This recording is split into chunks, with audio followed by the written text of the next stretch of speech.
Hello children, आज हम हिंदी का चैप्टर 9 पाठ 9 जिसका नाम है भारत देश महान। ये एक कविता है और इस कविता में भारत देश जो है उसके बारे में बताया गया है। तो चलिए हम लोग इसको पढ़ना स्टार्ट करते हैं। सबसे सुंदर सबसे न्यारा। अब इसमें कवि क्या कह रहा है? सबसे सुंदर मतलब सभी चीज़ों से ज़्यादा सुंदर। सबसे सुंदर मतलब हम लोग जैसे कंपैरिजन करते हैं ना कि ये चीज़ सुंदर है, नहीं ये उस चीज़ से ज़्यादा सुंदर है। उसी तरह से कवि कहता है कि भारत देश क्या है? सबसे ज़्यादा सुंदर है। फिर सबसे न्यारा। सबसे न्यारा मतलब, न्यारा का मतलब होता है निराला, अनोखा।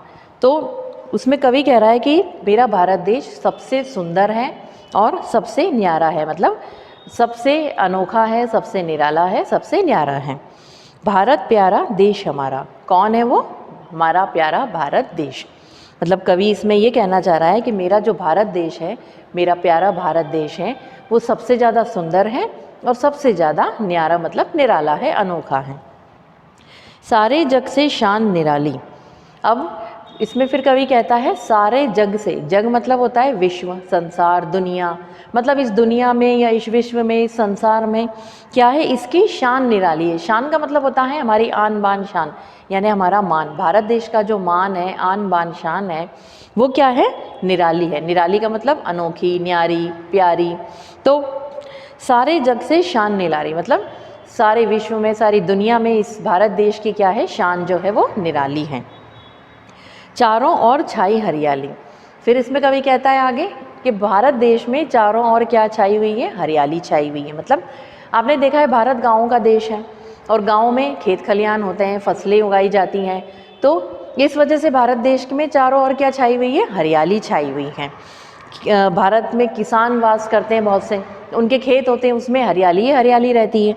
तो कवि कहता है कि एक तो इसकी सारी दुनिया में शान क्या है? निराली है, अनोखी है और इसमें चारों ओर हरियाली छाई हुई है। गंगा यमुना इसका मान। अब भारत देश में पवित्र नदियां हैं।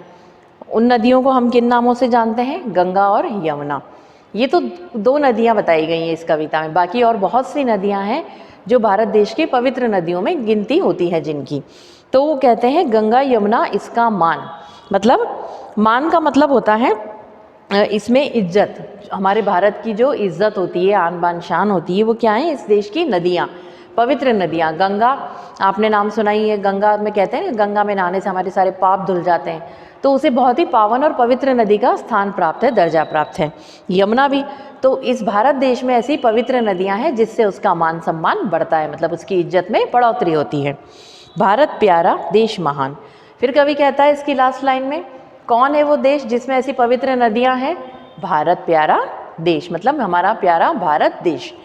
तो स्टूडेंट आपकी इस कविता में क्या है? प्रस्तुत कविता हमारे प्यारे भारत देश की सुंदरता बता रही है। मतलब इसमें कविता में आपको भारत देश की जो सुंदरता है उसका बखान किया गया है कि भारत देश कैसा है? सबसे सुंदर है, सबसे प्यारा है, सबसे निराला है, सबसे अनोखा है। इसमें चारों ओर हरियाली छाई हुई है, मतलब चारों ओर हरियाली ही हरियाली है। ऊपर से क्या है? इसकी संपूर्ण विश्व में, सारी दुनिया में शान, आन बान शान इसकी वो भी अनोखी है, निराली है। और इसमें भारत देश में क्या है? पवित्र नदियों का वास है। मतलब भारत देश में बहुत सी पवित्र नदियां हैं जिसकी वजह से इसकी आन बान शान में बढ़ोतरी होती है, उसकी इज्जत बढ़ती है भारत देश की। तो स्टूडेंट आपको ये कविता अच्छी लगी होगी। ये कविता यहीं पर ख़त्म होती है और आपको ये समझ में भी आ गई होंगी कि इस कविता में भारत देश की सुंदरता का बखान किया गया है। मतलब भारत देश में क्या क्या सुंदर चीज़ें हैं वो बताया गया है। तो आपको ये कविता अच्छी लगी होगी। इस कविता की जो बुक के एक्सरसाइज हैं वो मैं आपको फिल करके व्हाट्सएप पे सेंड कर दूंगी और इसके क्वेश्चन आंसर आपको रिटर्न में सेंड कर दिए जाएंगे, जिन्हें आपको हिंदी की कॉपी में नोट डाउन करना है। शब्दार्थ आपको लिखना है क्वेश्चन आंसर के पहले। सबसे पहले शब्दार्थ, उसके बाद क्वेश्चन आंसर, ये दोनों चीज़ आपको हिंदी की कॉपी में लिखना है। और बुक के एक्सरसाइज आपको बुक में ही फिल करना है पेंसिल से, उसे कॉपी में नहीं लिखना है। Thank you student.